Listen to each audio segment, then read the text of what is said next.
Morning, everyone. I now call the Climate and Energy Finance and Policy Committee to order, and the clerk will take the roll.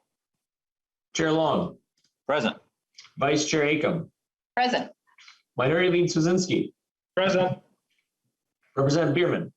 Present. Representative Bowe. Present. Representative Christensen. Present. Representative Franson. Present. Representative Grunhagen. Present. Representative Hollins.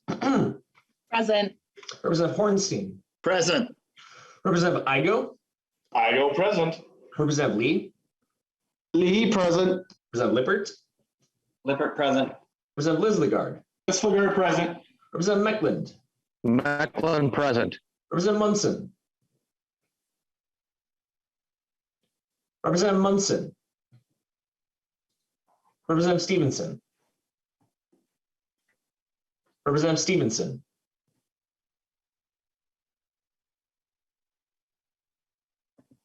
All right. We have a quorum, members. We have 5 bills up today. Let's see, I think we might have to switch up the order because we were first going to take up Representative Stephenson's bill, but I'm not seeing him here yet, so I'm sure he will be here shortly. So we will go ahead and move on to the second bill on the agenda, which is House File 3614. And since this is my bill and Vice Chair Acomb is here with us, perhaps I'll let her take the gavel and we can go from there. Great. Mr. Chair, would you like to move your bill? Sure. So I'm going to move House File 3614 be laid over for possible inclusion. And the bill is I guess, good, nice move. Okay, so I'm being caught off guard. I'm not finding myself in my little script here. So Mr. Chair, would you like to go ahead and tell us about your bill? I do. I have an amendment. So if it's okay with the chair, I'll move the A1 amendment to get the bill in the shape I would like. Thank you, Mr. Chair, for moving the A1. Any discussion on the amendment? I'll just explain it briefly if that's okay, Madam Chair. Yes, absolutely. So this is just to put in, to fill in the blank that is currently in the bill for the amount that we're talking about for the purposes of acquisition cost limit and adding in $500,000. Any discussion from members on the amendment? Seeing none, all those in favor of the amendment say aye. Aye. Aye. Any opposed say nay. Seeing none, the amendment is adopted and the bill is in the shape the author would like. Would you like to go ahead and tell us about your bill? Be happy to. So this bill is, I think, a pretty common sense update to the current requirement that we have around when public utility is required to go to the PUC to get approval for disposing of a piece of property and what the threshold is for that. And the threshold currently is $100,000, which was set sometime in the 70s. And so we haven't really updated the law since then. This would increase it to $500,000, which would essentially be updating for inflation. And so that is the current proposal. I think there are 3 individuals who are here to testify about the bill. Great. First up, we have Mr. Rick Evans with Xcel Energy. Please go ahead and introduce yourself to the committee and provide your testimony. Thank you, Madam Chair. Rick Evans with Xcel Energy. Chair Long has taken 3/4 of my outline explaining the bill, which of course I expected he would do.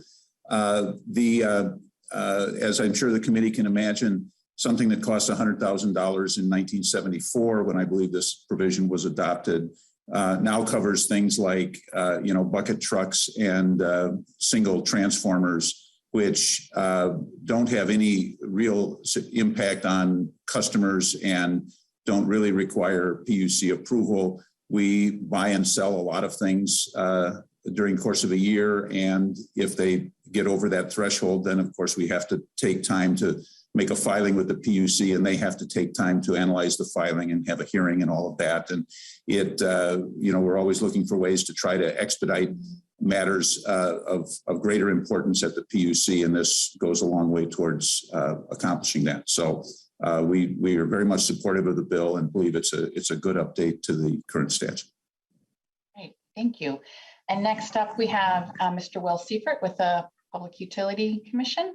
Mr. Seifert, please introduce yourself for the committee and proceed with your testimony. Thank you, Madam Chair, members of the committee. Will Seifert, Executive Secretary, Public Utilities Commission. The commission doesn't have a position on the bill before you. It would have a ceiling for requiring advanced commission approval of a purchase or sale of a utility plant. The underlying issue is not whether the commission eventually gets to determine whether the purchase or sale of the plant is prudent. That happens in rate cases, rider filings, or other related dockets, but whether it needs to do so in advance of the purchase or sale. Apart from this statute, utilities may also ask for approval of investments and expenditures outside of a rate case in order to include it in the rider.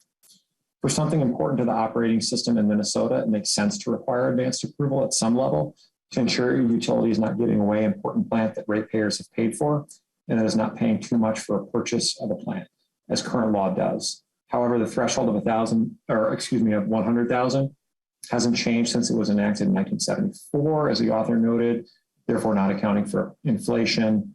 As was mentioned, accounting for general inflation from 1974 through 2022 would result in 100,000 being approximately 500,000.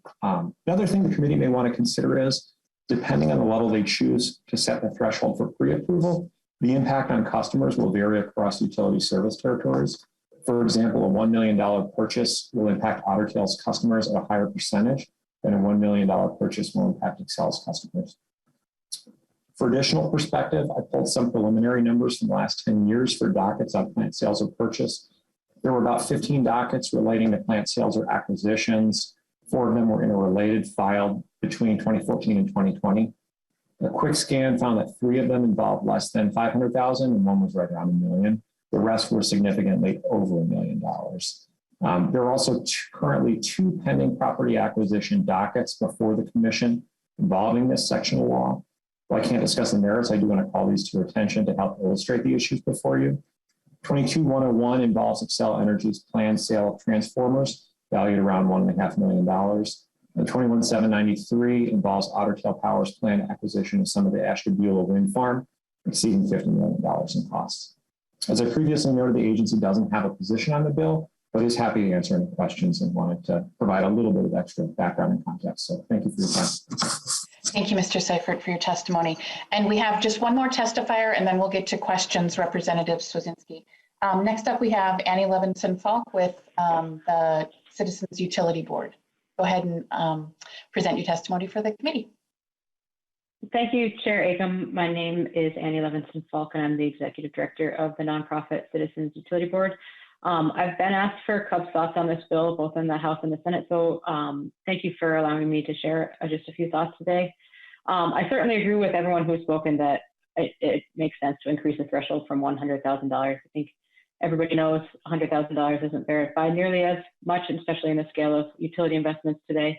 And it's just not a good use of the utility's time or the commission's time or anyone's to be looking into that level of detail.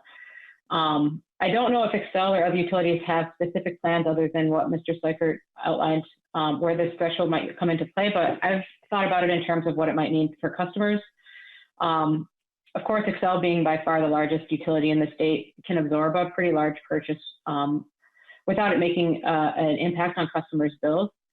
On the other hand, as Mr. Seifert said, increasing the threshold could get to have a substantial impact on bills for some of the smaller utility, the customers of the smaller utilities.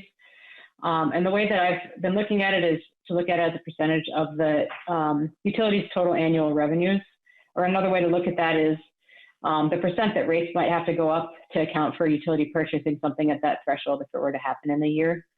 So if the threshold increases to 500,000 as is in the DE, it'd be a minuscule rate increase for Xcel.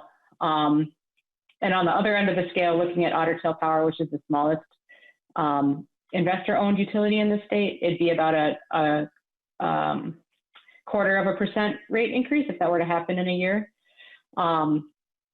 So you can see how if it gets to be larger amounts, that could start to add up for customers of the smaller utilities. And as I said, I certainly agree that increasing the threshold for PUC approval makes sense.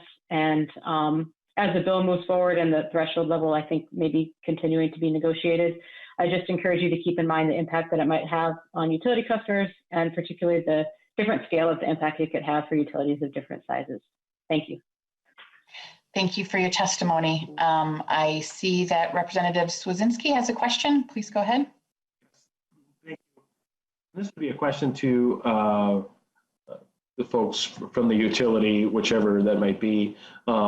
Just a general question on, what is your request in this bill 500,000? Is that what you're asking for as far as an exemption, or did you ask for a different amount? That's my first question. Mr. Sure, Evans? Madam Chair. We frankly, Xcel Energy would have liked a higher level. I think as both Mr. Seifert and Ms. Falk have testified, it's a different impact on a company our size versus a smaller company. So we would like to see it, for us at least, the level somewhat higher, but we primarily want to seek consensus on this. Any increases in improvement. And so just in listening to the testimony, I've got, a couple of ideas of, perhaps some way we could even change the bill before it gets to the omnibus bill and see if we can reach some consensus. But, we're very happy to have the five-fold increase that's proposed in the bill, and we'll see if we can build consensus for a higher amount. One of the things, just since Mr. Seifert mentioned it, it's kind of interesting. The sale that he noted was $1.5 million is actually the sale of 139 individual transformers. They happen to be very valuable right now because supply chain has made used transformers very valuable. So we would like to get that sale done. Obviously, any one of those transformers is far below even the current limit. But we're selling them as a package because we think we're getting a better price. So that, I just raised that as, another sort of interesting way these things can come up, and maybe we can find some further relief there. But we're very appreciative of Representative Long bringing the bill. We're very appreciative of increasing the limit, and we'd like to have some further discussions about whether there's some other things we can do to relieve the number of dockets that need to be filed. Thank you, Mr. Evans. Representative Swedzinski, did you have follow-up? Yeah, just in my follow-up is just to Mr. Seifert from the PUC. Mr. Seifert, just as a percentage of workload, what percentage of the workload, maybe you kind of covered this a little bit, but what percentage are these types of decisions to be made? And does the PUC have a history of rejecting any of these requests? Mr. Seifert. Madam Chair, Representative Swedzinski, I'll do those backwards. As I say, just a quick scan of dockets over the last decade. The only one that was rejected was the Excel's proposed purchase of the Mankato Energy Center. And certainly that's well above the threshold contemplated before you in this bill. As it relates to workload, as I noted, of about 15 dockets, 3 of them would probably fall in the area of 100,000 to $500,000. So that's not a particularly significant amount of work. So it would be hard to project savings. Theoretically, if it would reduce our docket workload, certainly would reduce, staff time spent on this, but it's really, we don't have a crystal, so we don't really know what's reasonable to forecast in terms of what utilities are going to bring forward going forward. Any additional follow-up, Representative Swedzinski? No, Madam Chair, thank you. Any other questions or discussion by members? Representative Swedzinski, oh, no, maybe it went down. Representative Long, would you like to close? Sure, thank you. I just appreciate the discussion on this bill and look forward to continued engagement on it, and appreciate folks coming to testify on the bill today. Great. Seeing nothing else, Representative Long renews his motion that House File 3614 be laid over. The bill is laid over. And I will gladly pass the gavel back to Chair Long. Thank you so much, Vice Chair Acomb. So we are going to bring up House File 3151, Representative Stephenson's bill. Would you care to move your bill, Representative Stephenson? Thank you, Mr. Chair. I would move, and I'm sorry, I misplaced my sheet here with the number. So if you can remind me. 3151. House File 3151, and I believe I'm moving it to the General Register. My understanding is it's going to Judiciary. I got a text this morning indicating otherwise. I don't know if Mr. Molzan. Mr. Molzan currently believes Judiciary, but why don't we hear the bill and we'll get the motion right by the end of it. Okay, sounds good. Mr. Chair, I also do believe I have a DE amendment. Yes. Would you like to move your amendment? I would move the DE amendment. Any thing you'd like to say about it? This just gets the bill in the shape I'd like the committee to consider it in after some conversations with staff at the PUC to better reflect a workable practice for them. Great. Any discussion to the DE1 amendment? Seeing none, all those in favor say aye. Aye. Aye. Aye. Any opposed? The amendment is adopted. Representative Stephenson, please tell us about your bill. Thank you, Mr. Chair, members of the committee. This bill is a consumer protection bill. Essentially, Minnesota is an extreme outlier in that we have no way for an individual consumer who has a dispute with a utility to get in front of the full commission, the full PUC, and thus without that, they have no way of getting in front of a judge. A law provides that you have to be in a group of 50 similarly situated people right now in order to get full commission action. And without full commission action, there's no way to get to the PUC or to the courts if you feel you've been wronged by utility, either in the way they've denied you service or you've had a billing dispute or something else. So the bill tries to formalize a process. Currently, the PUC does handle these cases internally with excellent staff work. And we're just trying to formalize that and create a pathway so that if somebody is dissatisfied with that, that they have continued recourse. Mr. Chair, I believe I have Mr. Elwood here to explain the bill further, and I'm happy to answer questions after that. Welcome to the committee, Mr. Elwood. Thank you very much, Mr. Chair and members. Ron Elwood with Legal Aid. And sorry about the referral. I had tried to ferret out if it needed to go to Judiciary. I hadn't heard that. So obviously I apologize for any confusion. First of all, I want to thank the PUC, Will Seifert and Ryan Barlow, and also want to thank all of the utility companies, Excel and Rick Evans. I think he's still on the call or on the in the hearing. Centerpoint, Minnesota Power, Ottertail, and all of the co-ops and munis. We vetted this bill with all of them. They have been very kind to have no concerns about the bill, gave us a couple of technical suggestions which are reflected in the amendment. And the majority of the amendment is a result of the PUC's technical assistance to us, as Chair Stephenson said, to make sure that this works with their internal process. Very simply, this bill fills a gap in Minnesota law, and it establishes this process by which a residential consumer who makes an informal complaint to the PUC staff, who generally able to resolve almost all of them, most of them, and so are the utilities. I want to make that clear. The utilities and the PUC staff do an excellent job of working with consumers and resolving complaints. But there are complaints that raise important issues of law, potential misinterpretation of law or violation of law, rule, tariff.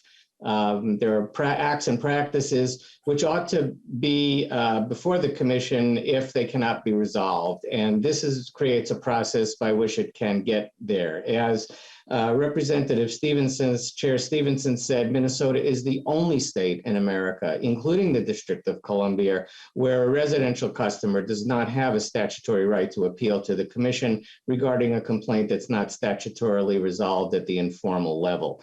I would also say first of all, the bill applies to public investor-owned utilities only. It does not apply to municipal and cooperative utilities, and the bill applies only to residential customer complaints.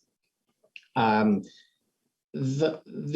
also have great support and appreciative of that from the Citizens Utility Board. You have a letter in your packets. Energy Sense Coalition and the Minnesota Community Action Partnership are also supporters, and we have heard no concerns. I think I'll just stop there and answer any questions that people have.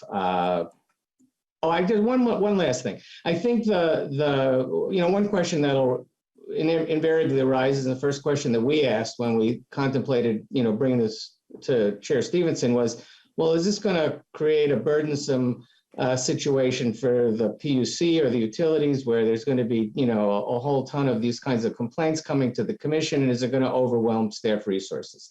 And we are confident that that is not going to be the case for a whole variety of reasons. First of all, as I said before, the utilities and the PUC do a really good job of trying to resolve customer complaints in the first place. The second reason is that if we look at the definition in the bill of what a complaint is, it has to raise a serious issue of a violation of a law, rule, tariff, or some kind of a practice.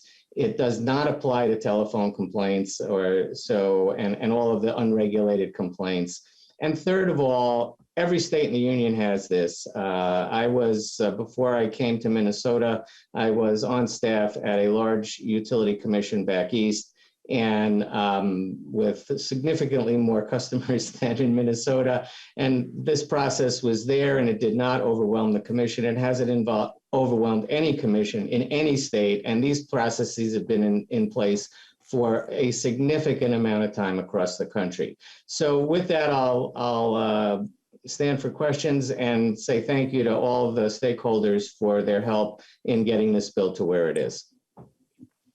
Thank you, Mr. Elwood. And I believe that Mr. Seifert is also here to speak to the bill as well. Mr. Seifert. Thank you, Mr. Chair, members of the committee.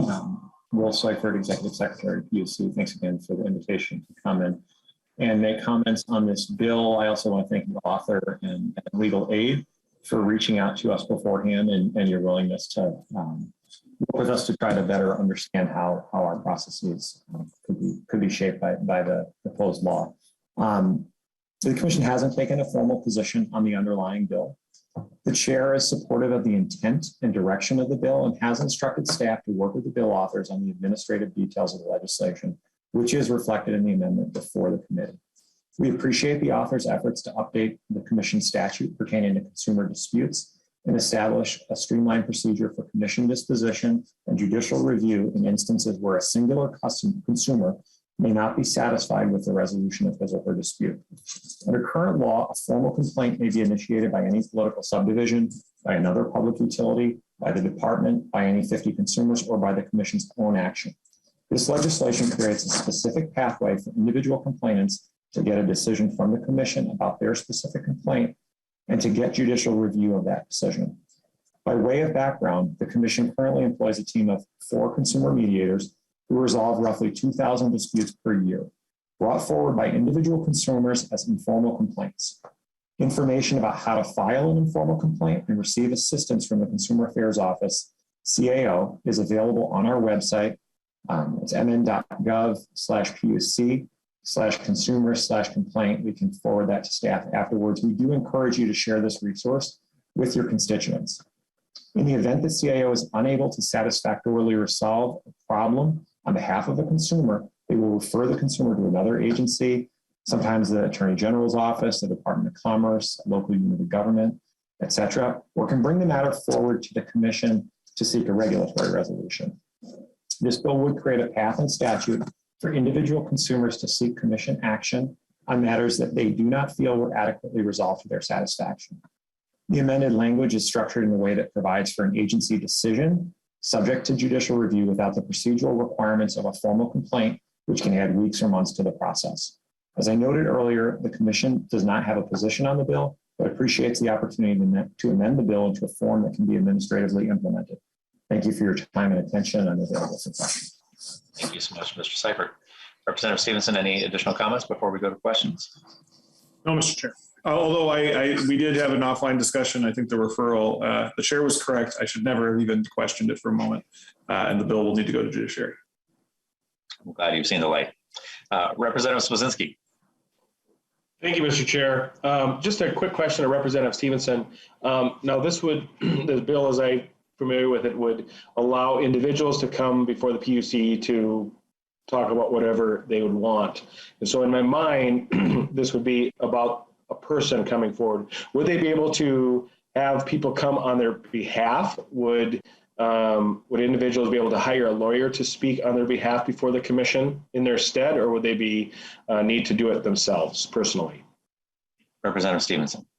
Well, thank you, Mr. Chair, Representative Swazinski, for that question. And I'll answer the question first and say that I certainly hope they can hire a lawyer. As a lawyer, I'm always in favor of lawyers being hired to do things. But perhaps Mr. Elwood will be able to answer that piece of it. I do want to just clarify that I think the scope of what you're imagining is a little broader than what the bill authorizes. So it's not sort of anyone who has a problem with anything related to energy or the PUC that could do this. You'd have to be in a residential customer in a specific type of dispute with your utility, like they've shut off your service wrongfully, or you think they're overcharging you on your bill. And it wouldn't encompass, if you didn't like a permitting decision that the PUC made, for example. That's not this. So I'll let Mr. Elwood answer if he knows more on the lawyer side, but I sure hope the answer is yes.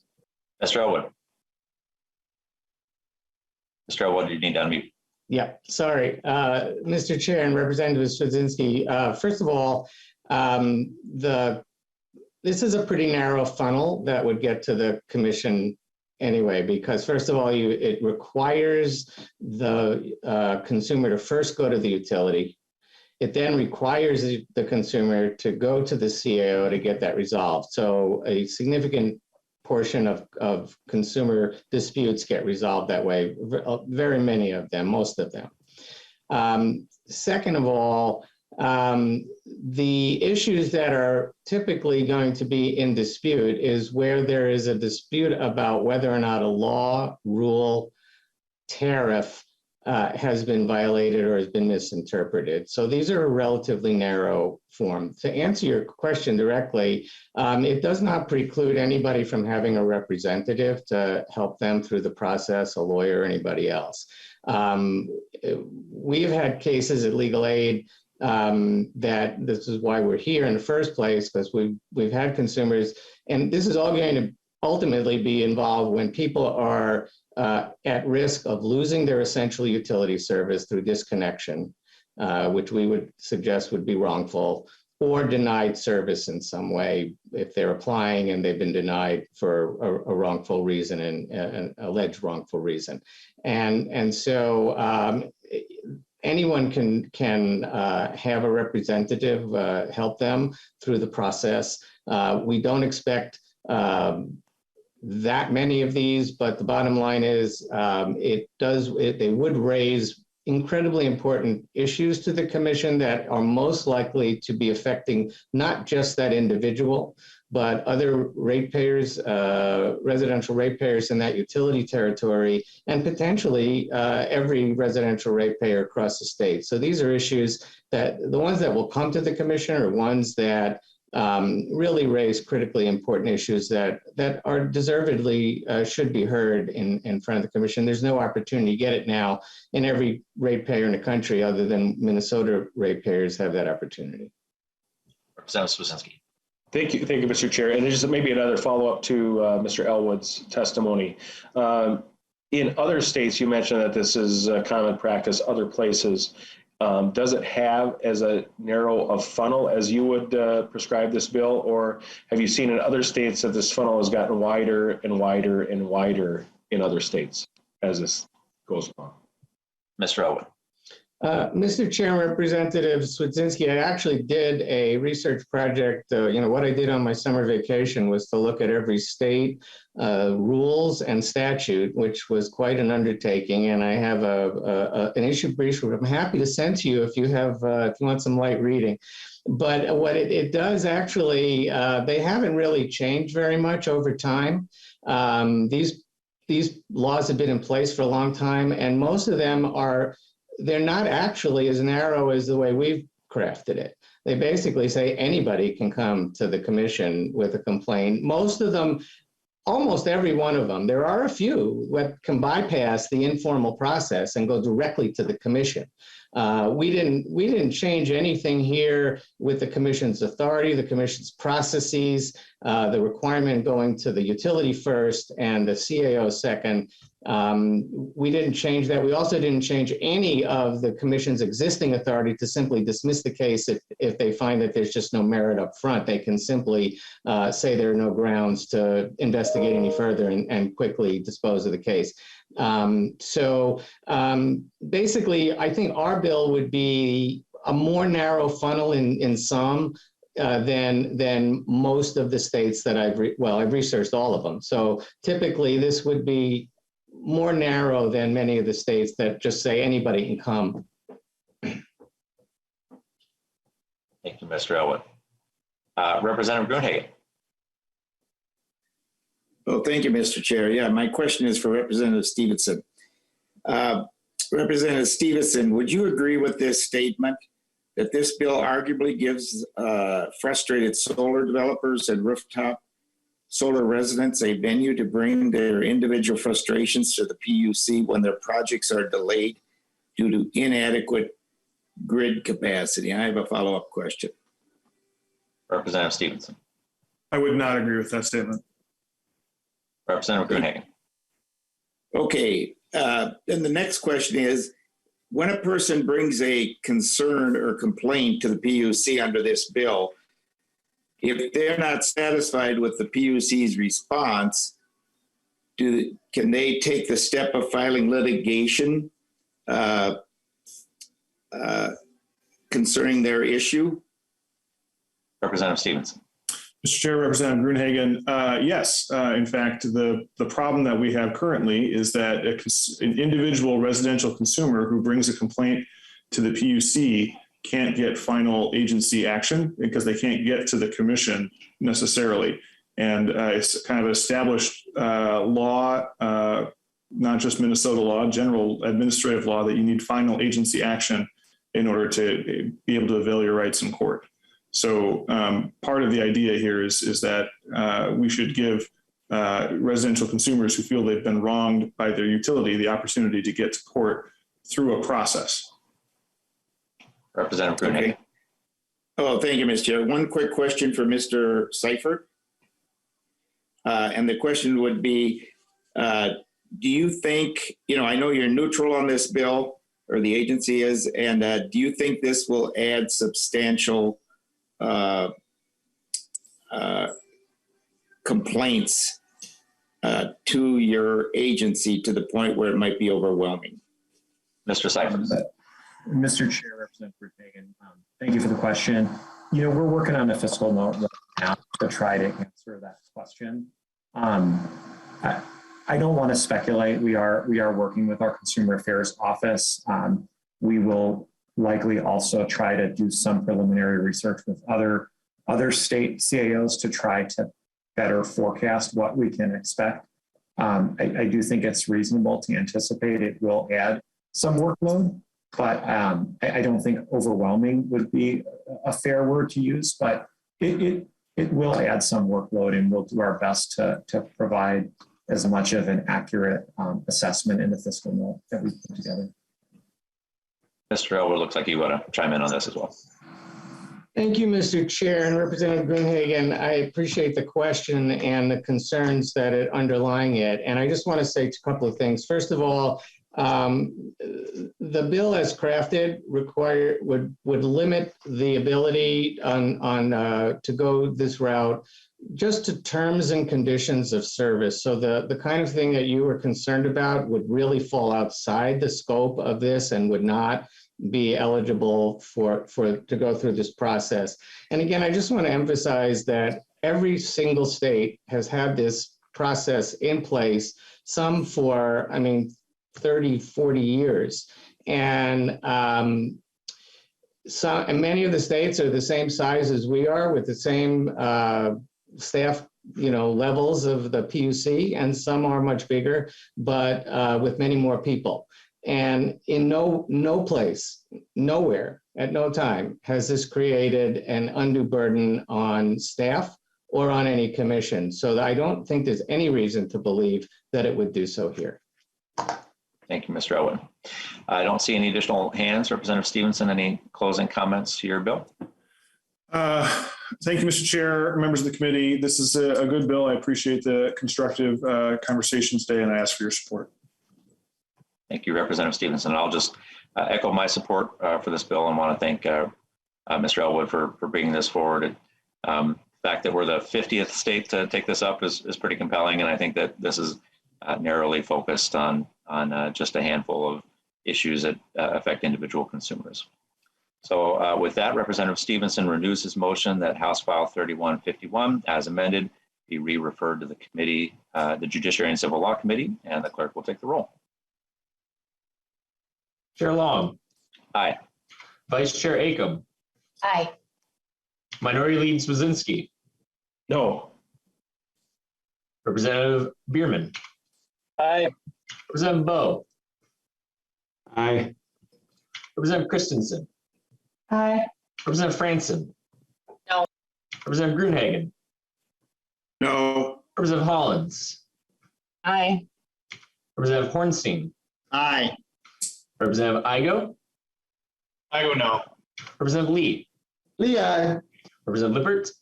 Lippert, aye. Representative Lislegard. Representative Lislegard. Representative Meckland. Meckland, no. Representative Munson. Representative Munson. Representative Stephenson. Aye.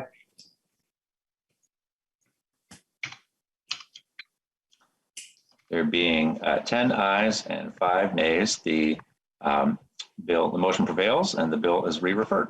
Thank you, Representative Stephenson. Thank you, Mr. Chair. Next, we will take up House File 3337. Vice Chair Acomb, since this is real short, I might just keep it. We don't have amendments. That's all good. All right. So this is, I will go ahead and move House File 3337 be laid over for possible inclusion. And I am authoring this bill at the request of the Department of Commerce. So I will refer it over to Mr. Kelly to explain the bill. Thank you, Chair and members. And for the record, my name is John Kelly. I'm the Director of Government Affairs for the Minnesota Department of Commerce. House File 337 is our energy, technical, and housekeeping bill. It has two quick changes that I'll mention here. The first is it updates 216B.096 subdivision 11 to line up with changes to the cold weather rule that were passed last session. It's just changing the dates to reflect the changes from last session. And then the other change is to the due date for the Telecommunications Access Minnesota annual report. The data from T-Mobile and Sprint that the report relies on does not arrive until January 15th every year. The report in statute is due January 31st. And so it's a really tight timeline that's tough for our staff to meet. So we're asking to have the legislature move the date to March 31st. So it's just those two technical changes. And I will stop there. So pretty straightforward. Any questions, members? Going once. All right, seeing no questions, then I will renew my motion that House File 3337 be laid over, and the bill is laid over. Thank you so much, Mr. Kelly. Next, we will go to House File 3431. Representative Acomb, would you care to move your bill? Yes, Mr. Chair, thank you. I would like to move House File 3431 be laid over for possible inclusion. Representative Acomb moves House File 3431. Please tell us about your bill. Thank you, Mr. Chair and members. In Minnesota, last year alone, we saw our changing climate play out in extreme weather that impacts both our quality of life and our economy. We experienced severe drought and a record heat wave. It was dubbed the Summer of Smoke because of the wildfires in the Western United States and Canada that dramatically impacted our air quality. And we experienced tornadoes in December, which has never happened in our state before. This year in the legislature, we're working hard to provide relief to our farmers because of the widespread drought last summer, which is important and frankly should have been done sooner. Not only do we need to react to climate-related extreme weather, but we also need to be proactive to prevent future climate damage. Last year, there were 20 separate billion-dollar weather and climate disasters in the United States. This year in Minnesota, we have a surplus and the ability to help our farmers. But what happens in the years we don't have a surplus? It seems to me we need to be planning for the future and developing strategies to reduce our greenhouse gas emissions economy-wide to prevent the worst impacts of climate change. House File 3431 is intended to give us the information we need to be proactive. Thank you, Mr. Chair, and I think there are some testifiers that would like to speak to the bill. Thank you so much. I have 3 on my list. And do we have Mr. Frank Kolash with us? I believe it might be Mr. Johnson from MCCA. Mr. Tom Johnson, welcome to the committee. Please introduce yourself and proceed. Thank you, Mr. Chair and members. For the record, my name is Tom Johnson, Government Relations Director for the Minnesota Pollution Control Agency. I'll keep my comments brief as this is not the governor's bill, and therefore we do not have an official position on this legislation. However, the agency does find the goals of this legislation very important. This type of study could help us understand the most effective emission reduction options, and that is critical to meeting our Next Generation Energy Act goals, as well as other goals that we have as a nation. It could also help us to add to our knowledge of all the types of actions available across the sectors and how these emission reductions options could interact across sectors. I will also note that in the climate change subcabinet's development of the draft climate action framework, we used similar tools to evaluate how the near-term actions in the framework would impact Minnesota's emissions. And we have also used similar studies conducted for others, especially Xcel Energy and the U.S. Climate Alliance, to inform our strategies in the draft climate action framework. So in conclusion, we find that this type of study would be impactful for Minnesota. And myself and Ann Claflin are here from the agency to stand for questions if needed. Thank you, Mr. Chair. Thank you so much, Mr. Johnson, and good to see you, Ann Claflin. We next have Jamie Alexander, the Director of Project Drawdown. Welcome to the committee. Please state your name and proceed. Thank you so much, Mr. Chair, and thank you, Representative Acomb and Mr. Chair for co-authoring this important bill. Bear with me, I'm going to share a few slides today to change things up a little bit. So 1 second while I get that set up. Okay, hopefully you can all see that. So I'm Jamie Alexander, Director at Project Drawdown. We're a nonprofit organization that really exists in order to research and then communicate to the world the biggest solutions that we have to climate change. I'm joining you from Duluth, and the majority of our leadership team are all based here in the state of Minnesota. So since 2014, Project Drawdown has been one of the world's leading resources for insights and data on climate solutions. We have a research team based around the world who study and model out the climate solutions that the world already has today. So what they cost to deploy, how much they'll save us over time compared to our business as usual approaches.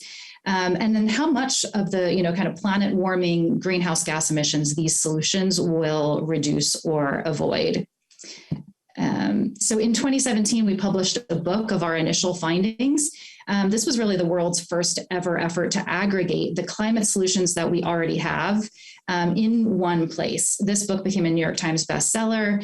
It really resonated with governments, businesses, communities, and individuals. And our research showed and continues to show that the technologies and practices that we have today are sufficient if they're contextualized and scaled. They're sufficient to limit global warming to 1.5 degrees Celsius, which is the level that the science calls for. However, the data and insights that we have are global in nature. This that you see here is a depiction of the way we categorize climate solutions, sort of at the highest level of categorization. But in order to make this data and these insights actionable and to get capital and appropriate policy in place and jobs in the right sectors, we need to identify the strategies that are right for a given place.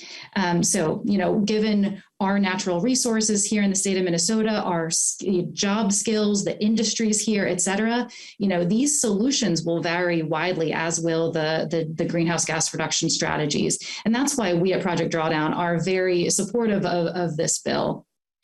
I want to start with a really quick illustration of how we think about climate solutions. So if you imagine that this rectangle here is the atmosphere. So this is the amount of heat trapping gases that humans put into the atmosphere every year. The left side of this diagram is where these greenhouse gases come from, again, on a global scale. So this is, electricity production, food, agriculture, and land use, industry, transportation, buildings. Again, this is global data. It's different at a local and state level, and the strategies will be different. So the transportation sector, for example, globally is the fourth biggest emitting sector, but in the U.S. it is the biggest emitting sector.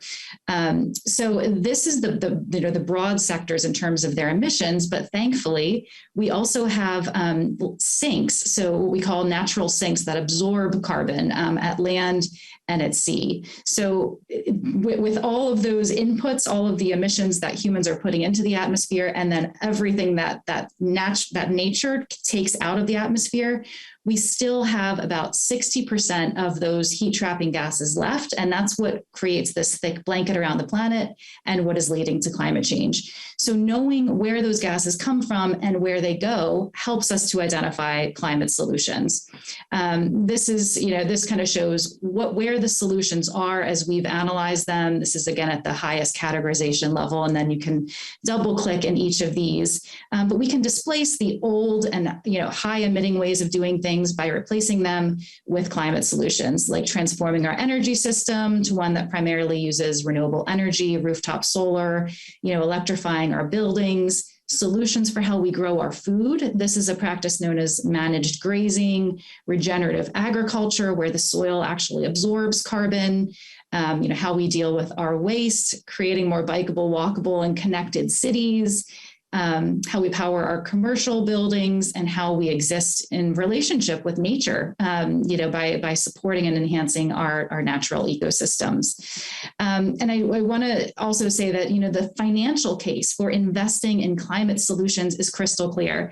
The savings significantly outweigh costs. So Project Drawdown has analyzed the financial implications of scaling climate solutions. How much do they cost? How much do they save when compared with the status quo technology or practice that it replaces?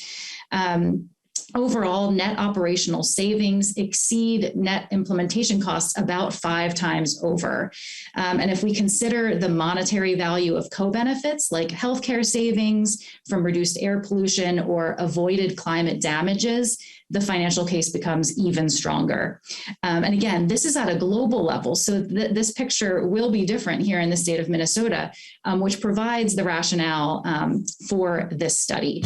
And I am going to stop sharing my screen now, because that is, that's sort of the limit of our global insights on climate solutions. We have the global data and global strategies to reduce greenhouse gases.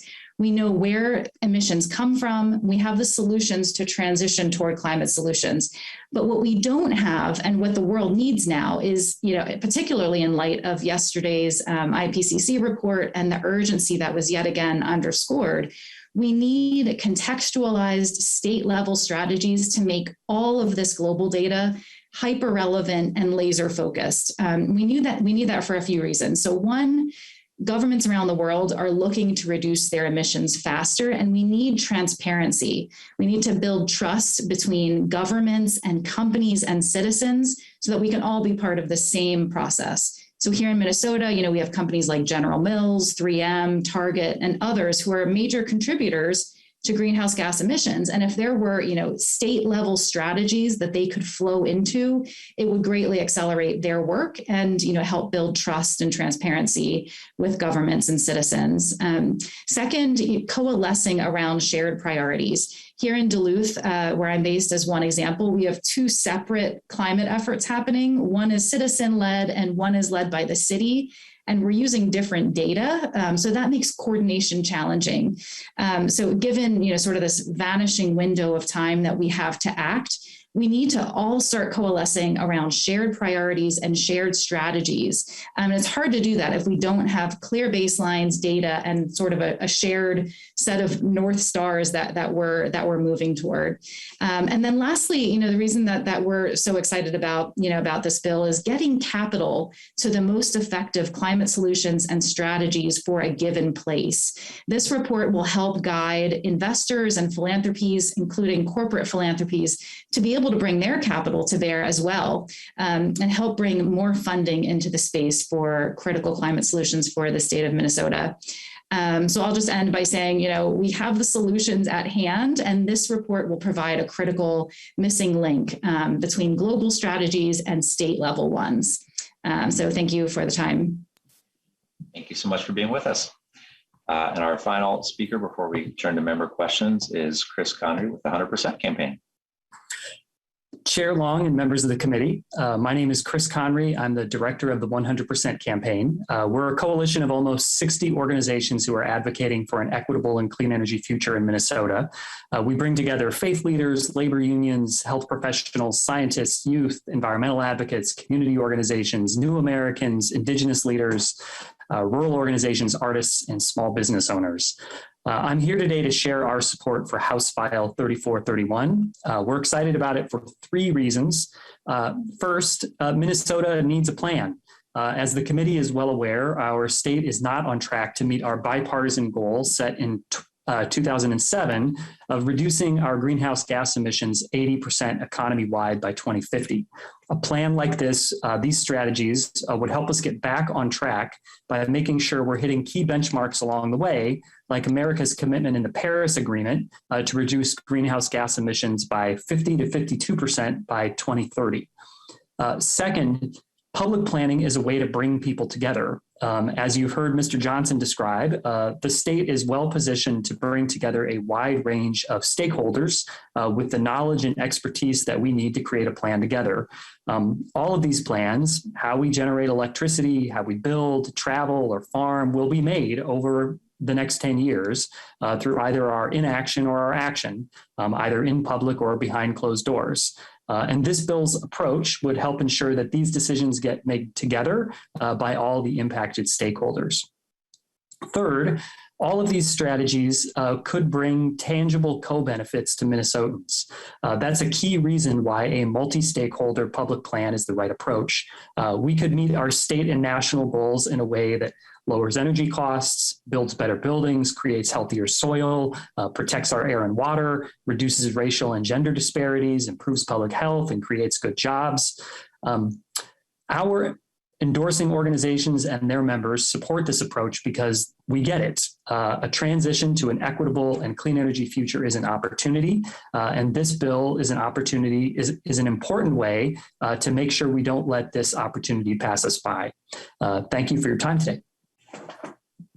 Thank you so much, Mr. Connery. Well, I'll begin. I have one question for Ms. Alexander.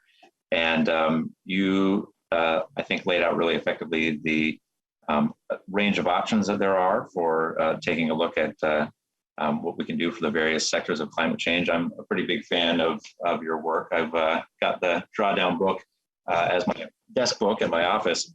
We're lucky to have you all here in Minnesota doing work internationally, but based here.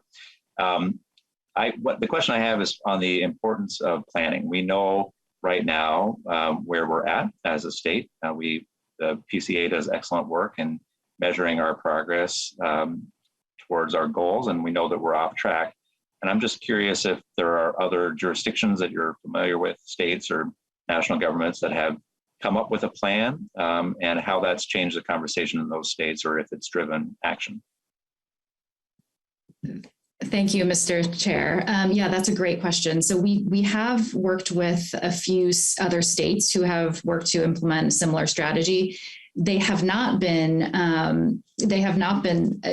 legislation in place, however, to guide these. So when I reached out to the state of Georgia, for example, who put together an effort called Drawdown Georgia to look at the most important, ways that the state of Georgia can move climate solutions forward and reduce their emissions. That happened, with researchers at their local universities primarily, and they're envious that this is something that that's being considered at the state level.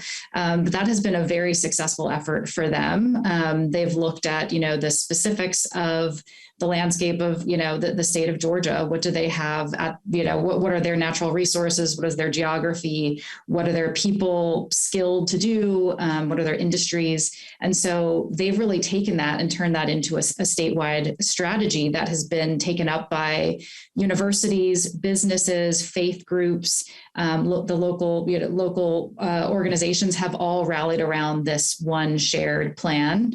And I think that has really helped them be able to coalesce. And they've reported that it's accelerated their progress. It's brought needed investment from the private sector as well, and really helped align the community around a shared set of goals. That's fantastic to hear. Thank you, Representative Swazinski. Thank you, Mr. Chair. And this question is for Madam Alexandra. On your slides, it looked like you had a total estimated cost of implementing would be a plan in this book, would be $28 trillion. Do you have a cost rundown of what your estimates would be? Just if the United States would move it forward, what would the costs to be here in the United States? And then if more like it just in the state of Minnesota, and then I have a follow-up. Ms. Alexander. Yeah, so all of our data is global. So those figures are global. We modeled out two different scenarios. One is, the world invests rapidly and at scale, to accelerate all those climate solutions very ambitiously, and that's meeting a 1.5 degree target. And that would have us sort of achieving what we call drawdown in the mid 2040s. But those numbers are global. So again, we have not done the work of looking at a national level or a state level, which again is why I think that this study is so important to be able to provide, to fill that needed gap. And then the second scenario we modeled out was a 2 degree scenario. And we have, a different set of figures for that, but the figures that you saw were aligned with a 1.5 degree scenario. Representative Swazinski. Thank you, Mr. Chair. And just obviously I haven't read the book, and maybe if I'm on vacation or something, I'll have a chance to pick it up. But so 1.5 Celsius would cost us 28 trillion estimated globally. If we were able to lower that by 1.8 Celsius, would that stop global warming? Sorry. Yeah, the stopping limiting warming to a certain temperature increase is the way we look at it. That would not stop the effects of climate change that we're already seeing, but it would stop, what we work toward is when the amount of the concentration of greenhouse gases in the atmosphere stops accelerating and starts to decline. That's the point that we're working toward, where we stop making the problem worse. Right now, we're still digging ourselves into a hole. Stopping climate change, we won't stop the climate impacts from happening, but we can limit temperature increase. Our goal is to limit temperature increase to 1.5 degrees Celsius, which would prevent these cascading negative climate impacts from getting worse. I'll just note the Intergovernmental Panel on Climate Change report that came out yesterday was a comparison to a 2-degree warming scenario versus a modest degree. I think it was a 0.25 or something degree warming scenario, and the differences there are huge. Representative Igo. Thank you, Mr. Chair. So yeah, my question is for Ms. Alexander as well. And I guess, so we're looking at all that data globally. And my question was more or less focusing on, we're talking a lot about how, the United States can be leaders. We're going to cut emissions here. How does all this formulate though? Not trusting countries like Russia and China to even cut emissions.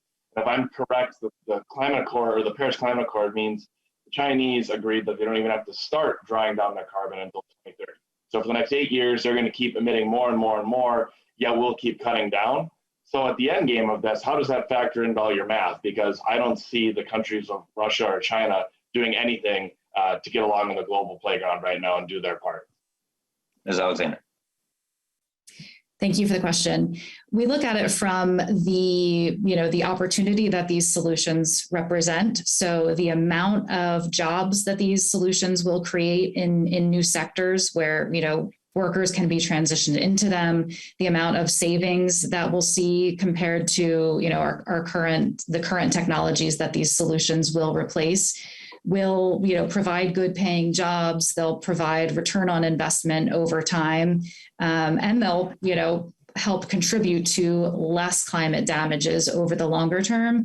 So we look at it from the opportunity inherent in investing in and scaling and getting policy in place to accelerate the deployment of those solutions, because it's a tremendous opportunity for states and for the United States to move boldly in that direction. But we haven't looked, and again, so this data is all global. It's not looking at what other countries are going to do or what their share is. It's looking at it from the opportunity inherent in it. Representative, follow up. Yeah, so I mean, that didn't really, I guess, answer my question. My concern here is we're already seeing it. Right now, the United States is having to import oil from Russia, a country that is going to war and causing problems. The issue I have here with this plan is that we're going to see mandates and proposals that are going to cost more to everyday Minnesotans and Americans. Meanwhile, the rest of the world is going to have cheaper energy and become superpowers and leave us behind. I'm really concerned that we need to think about how we talk about other countries. We can't just talk about goodwill and giving hugs and patting each other on the back and saying it's going to feel good. That's not going to make things better. We need to think about this globally and how there is bad actors out there. Thank you. Sounds like a pretty good case for moving off of foreign oil. Representative Lippert. Thank you, Mr. Chair. My question is also for Ms. Alexander. So I'm particularly interested in the potential for climate mitigation in the land space, moving towards regenerative agriculture, maximizing forest, protecting wetlands, peatlands, et cetera. But it seems like whenever we're in this conversation, the question of land use change comes up and the impact that changes may have, not just within Minnesota, but globally. And it seems like there's also some, not always consensus about how to measure that. So I'm curious how Project Drawdown measures land use change, and if you could talk a little bit about the different options that you've chosen among. Ms. Alexander. Thank you for the question. We look at the land use. So we've kind of bundled the food, agriculture, and land use into one sector, which actually, when you combine all of them, it's equivalent in terms of emissions with the energy sector. So we look at it from a number of different areas. So one 1/3 of the world's food is wasted, is food waste. So that means that the energy that went into producing that food and transporting that food was for naught. So we look at both, we need to address food waste so that we are more efficient with what we're growing. We look at approaches to growing food more sustainably. And that's things like regenerative agriculture or tree intercropping, mixing, different kinds of managed grazing on farmland. And then we look at, how we restore and protect our land. So we bundle those three things together as they're very interrelated in terms of climate solutions. We have not looked at specifically at land use change. I think your question is around land use change. It's not something that we've looked at or have a specific approach to, but more sort of looking at, on a global scale, what the solutions are. And my sense is that this report will provide important insights about what works in Minnesota, what has been tried, what hasn't, what are the strategies that are relevant here, given our natural resources and landscapes and what our farmers are already doing. So I think that's, that to me, that shows the value of a report like this. Representative Lippert, any follow-up? That's all. Thank you, Mr. Chair. Representative Gruenhagen. Oh, thank you, Mr. Chair. Yeah, I have a question for Representative Acomb. I just want to give you a little pushback as far as California and the forest fires. I happen to have a couple of acquaintances who have relatives out there. And just quickly, when I was in the Marine Corps in 71, 73, on the base I was at, they would typically have fires every once in a while, but they were able to bulldoze fire breaks at that time, and therefore the fire was contained and easily put out. Today, subject to the environmentalist changes in regulations, they can't do fire breaks anymore out in California. The result is it's not climate change, it's poor management of the forest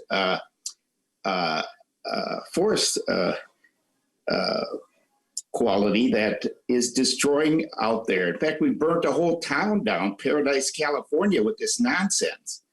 And so that's the problem. It's not climate change, and I would just encourage you to research that. Then I have a quick question for Jamie Alexander. Mr. Chair. Sure, proceed. Okay, yeah. The question is this: I just would encourage you to do research on greenhouse gases. The greenhouse gases that damage our environment is connected to methane, according to my experts. And we get a lot of that from landfills.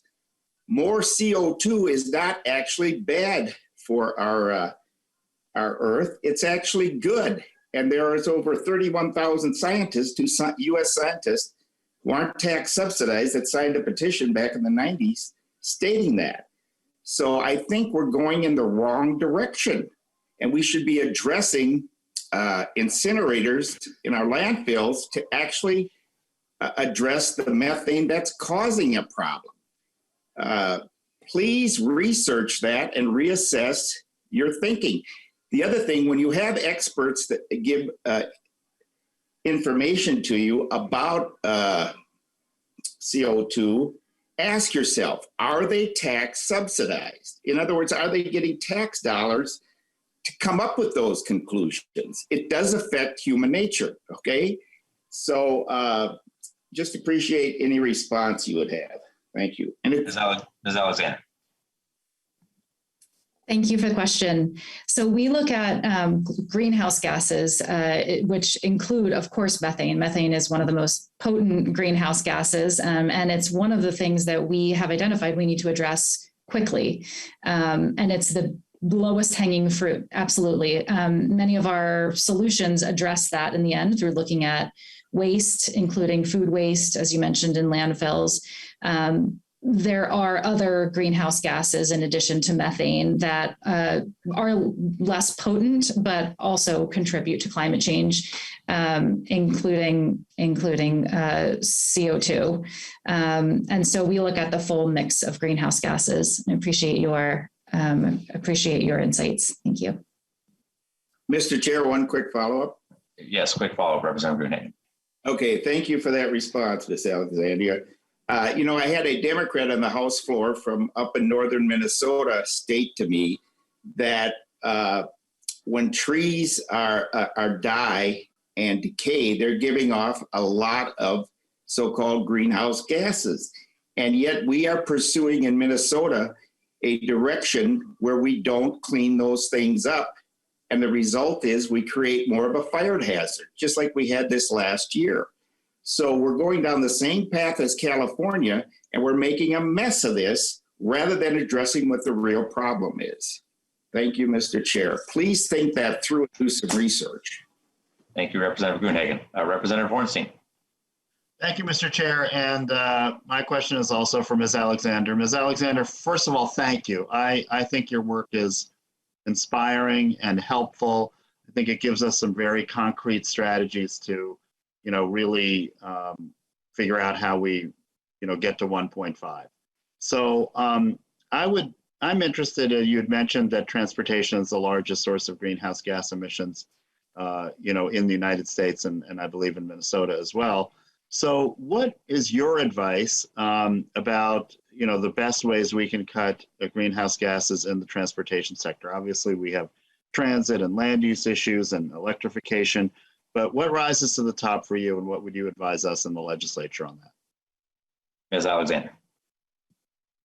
Thank you for the question. So we look at transportation from a few different kind of broad areas. One is, shifting to alternatives. So we look at, creating, high-speed rail and electrifying rail and, creating more walkability in our cities, bike lanes, things like that. So one is kind of, shifting to alternatives and creating infrastructure in our cities that enables those transitions to other forms of transportation.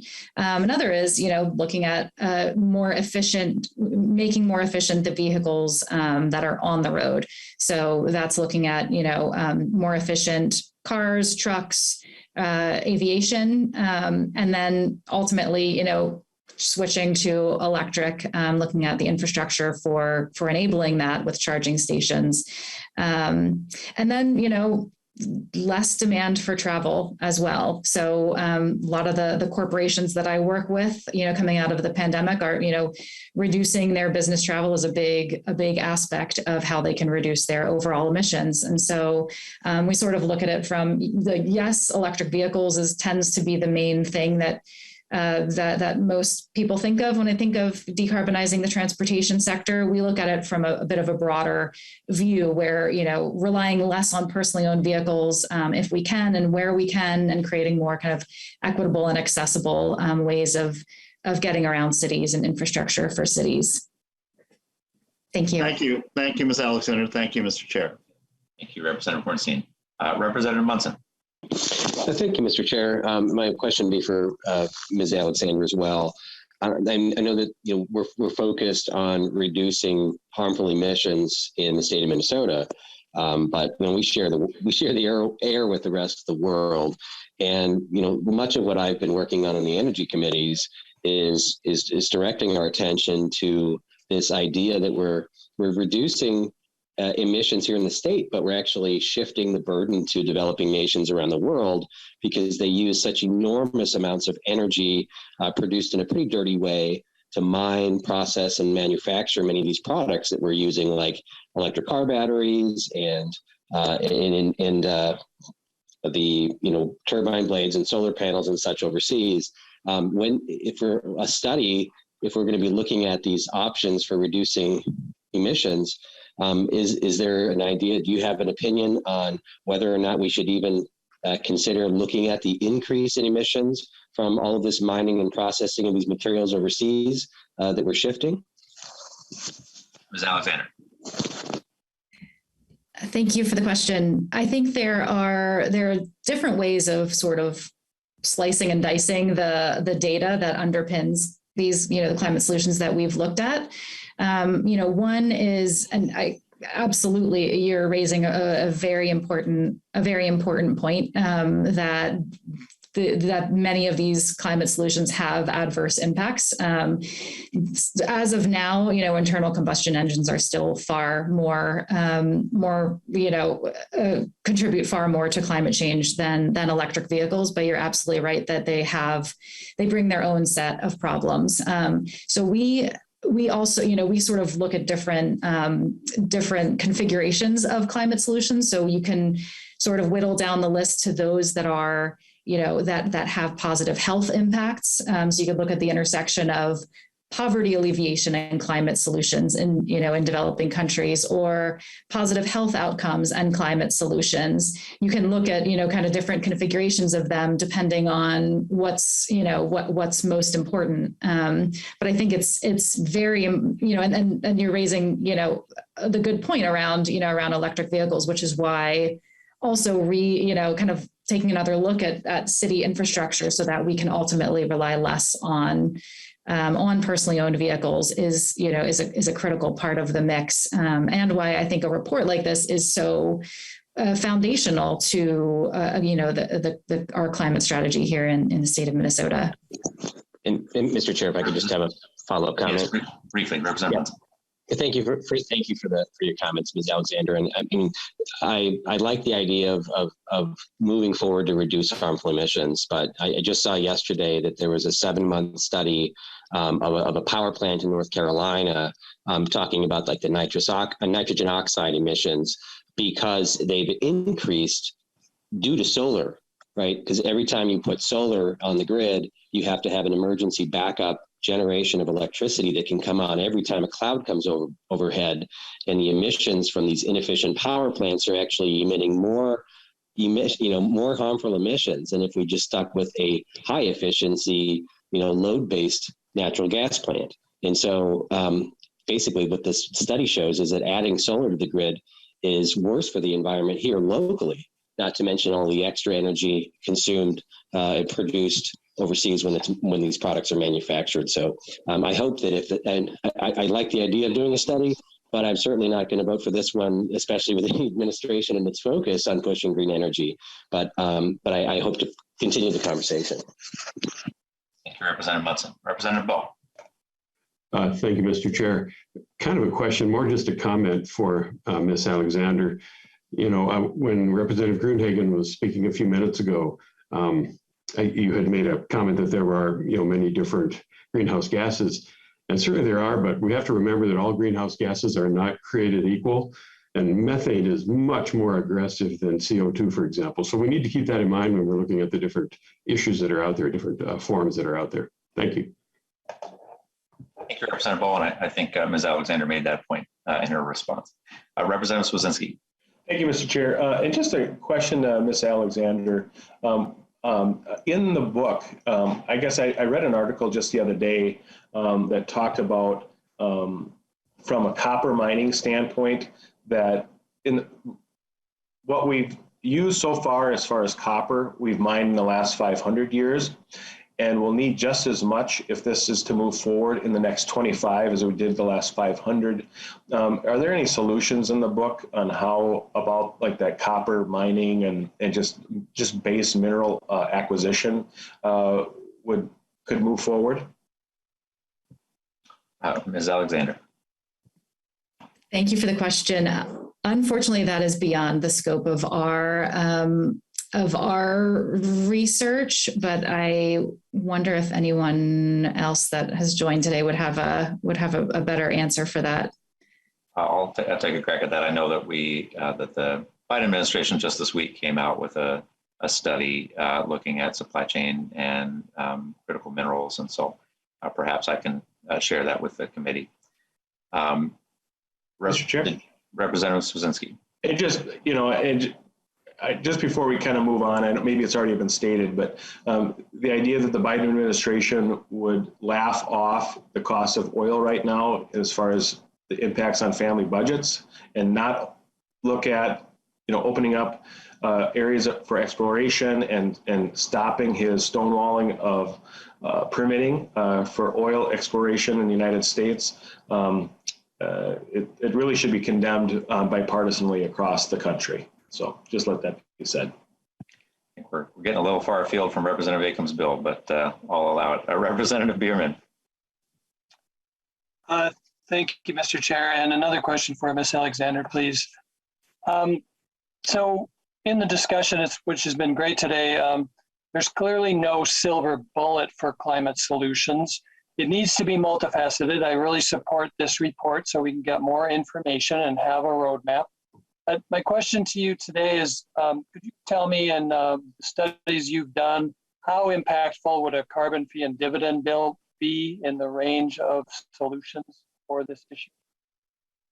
Ms. Alexander. This is also a little far afield from Representative Acomb's bill, but I'll allow it. Thank you, Mr. Chair. Thank you for the question. Certainly, policy mechanisms like a carbon fee and dividend are important ways of scaling climate solutions. So I think our bread and butter is the what. So what are the solutions and how quickly do they need to be scaled and the data surrounding that. And then you're getting at the question of how do we reduce the barriers to bringing them into the world? How do we accelerate them? How do we ensure they're equitable? And so that, so policy change is a huge lever, getting capital to the right climate solutions to farmers and startups and communities and the people that are, actually scaling climate solutions in the world. There's, behavior change is an important leverage point. Creating jobs. So I think we haven't looked at, so in our analysis, when we, modeled out how much we need to invest in climate solutions and how quickly that we would achieve our targets, we did include a carbon tax as one eventually, as one sort of, if we had a price on carbon, what would that mean in terms of accelerating it? There are some other great tools. MIT, I think, has a great tool that enables you to see how quickly different solutions scale with different policy mechanisms in place. I think it's called En-ROADS. But that's a great question. We haven't evaluated specifically how the numbers would change with a carbon fee and dividend, but recognize policy is an important lever. Mr. Chair, just Ms. Alexander, thanks for being here today. A lot of good answers to the questions. Thank you. Representative Igo, real brief, and then we got to move on to our final bill. Thank you, Mr. Chair. One quick comment, and then my question's also very quick. Representative Bierman, I have your silver bullet. It's northeastern Minnesota on the Iron Range. Copper, nickel everywhere. We can build all this stuff right here in Minnesota. There's your silver bullet. So I got some bills I'll send you where you can sign on to. My question for you, Ms. Alexander, is carbon sequestration talked about in your book or any of these studies? Because if so, I think that's maybe something we should look into. And I'm actually carrying a bill right now that I've applied for a hearing in this committee, Mr. Chair. So if that is a solution that's part of this, maybe we should be talking about that in a future committee. Ms. Alexander. Yes, great question. We looked at natural carbon sequestration, which happens in forests and mangroves and peat bogs and then the ocean, and then we did look at human, at carbon sequestration strategies, carbon capture and things like that.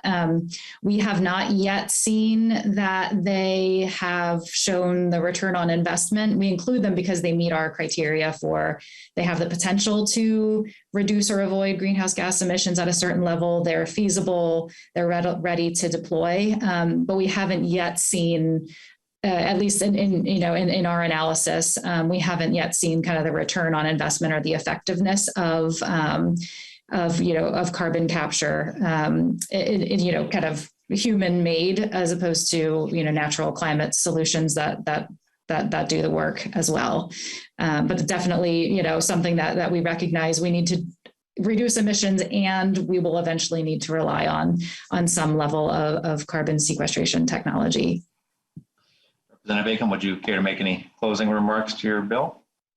Yes, thank you, Mr. Chair, and thank you, committee members for the robust conversation today. I just want to say that I think that I was happy to hear that so many of my colleagues recognize the importance of reducing greenhouse gas emissions. And so a bill like this will be very beneficial. And really the point that I want to get across is that an ounce of prevention is worth a pound of cure. And Ms. Alexander talked about the economics of reducing emissions versus responding to some of the extreme weather events and the crises that we've had across our country and across the globe. So anyway, I appreciate the support today. Thank you so much for the hearing. Thank you, Representative Acomb. Representative Acomb renews her motion that House File 3431 be laid over, and the bill is laid over. The final bill on our agenda for today is House File 2234, Representative Bowe's bill. Will be heard informationally. We didn't hear the bill last year, but we had this listed on our electric vehicle day and unfortunately ran out of time. But this will be an important bill for consideration in our omnibus bill this year. And so wanted to give Representative Bowe a chance to remind us about his bill. Representative Bowe.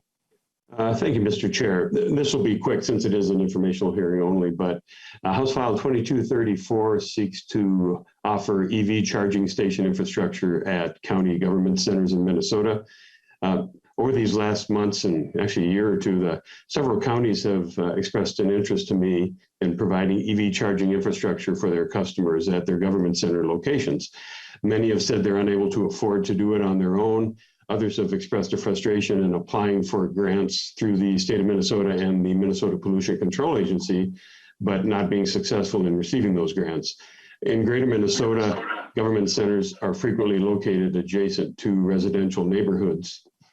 And that means that the same infrastructure could be used by customers during the day when they come into the government center to get permits, to go to county commissioner meetings, to see their public health nurses.